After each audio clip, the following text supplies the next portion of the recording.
Santapan Harian, Minggu 5 April 2026.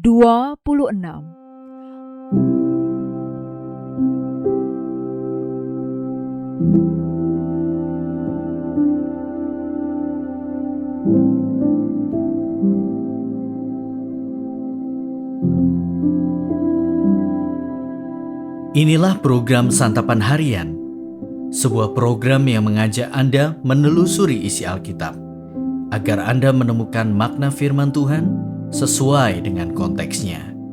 Santapan Harian tertuju bagi Anda yang ingin memiliki kehidupan rohani yang segar, kuat, dan sigap.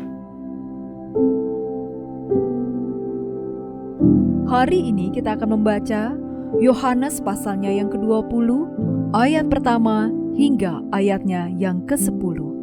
Namun sebelumnya, mari kita berdoa. Kristus Sang Putra Kasih, biarlah setiap ayat yang kami baca menguatkan iman kami dan menuntun langkah hidup kami. Di dalam nama-Mu, Kristus Yesus, kami memohon. Amin. Yohanes 20 ayat 1-10. Pada hari pertama minggu itu, pagi-pagi benar ketika hari masih gelap, pergilah Maria Magdalena ke kubur itu dan ia melihat bahwa batu penutupnya telah diambil dari kubur. Ia berlari-lari mendapatkan Simon Petrus dan murid yang lain yang dikasihi Yesus dan berkata kepada mereka, "Tuhan telah diambil orang dari kuburnya dan kami tidak tahu di mana ia diletakkan." Lalu berangkatlah Petrus dan murid yang lain itu ke kubur. Keduanya berlari bersama-sama, tetapi murid yang lain itu berlari lebih cepat daripada Petrus, sehingga lebih dahulu sampai di kubur. Ia menjenguk ke dalam dan melihat kain kafan terletak di situ, namun ia tidak masuk ke dalam. Datanglah Simon Petrus juga menyusul dia dan masuk ke dalam kubur itu. Ia melihat kain kafan terletak di situ, sedangkan kain peluh yang tadinya ada di kepala Yesus tidak terletak dekat kain kafan itu, tetapi terlipat tersendiri di tempat yang lain. Sesudah itu masuklah juga murid yang lain yang lebih dahulu sampai di kubur itu, dan ia melihatnya dan percaya. Sebab selama itu mereka belum mengerti kitab suci yang mengatakan bahwa ia harus bangkit dari antara orang mati. Lalu pulanglah murid-murid itu ke rumah.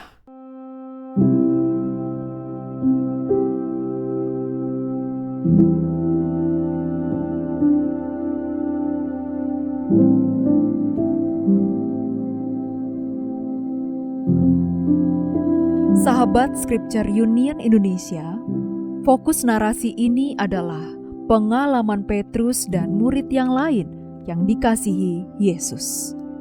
Maria Magdalena menyaksikan bahwa batu penutup kubur telah bergeser.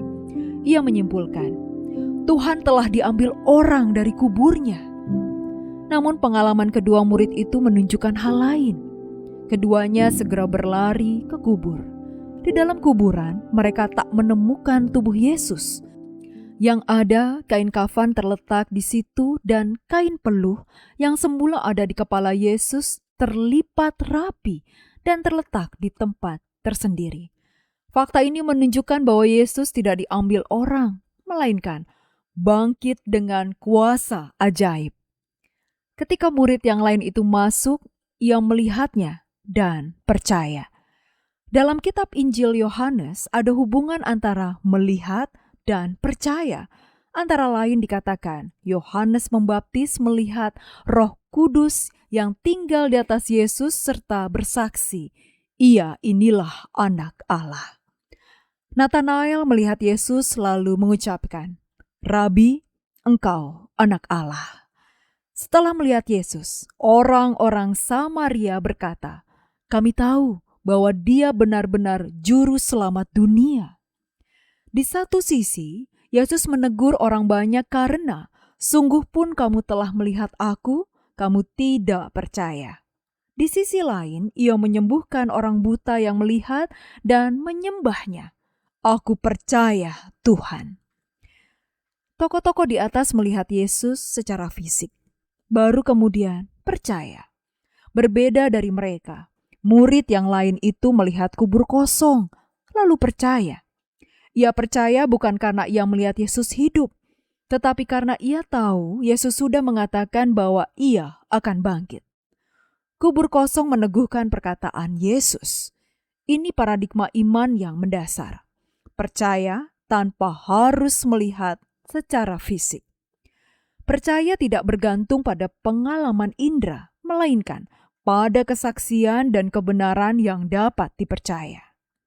Semua orang yang melihat dengan iman dan percaya bahwa Yesus Kristus benar-benar hidup, disalibkan, mati, dikuburkan, lalu bangkit akan memperoleh hidup yang kekal. Mari kita berdoa. Engkau sungguh hidup.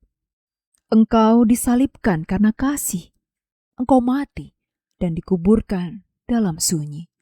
Namun bangkit mulia mengalahkan maut.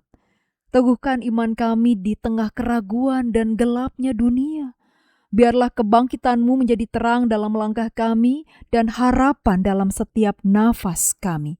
Sebab Engkau hidup, kami pun hidup di dalam pengharapan kekal.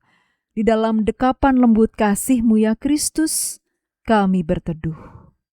Amin.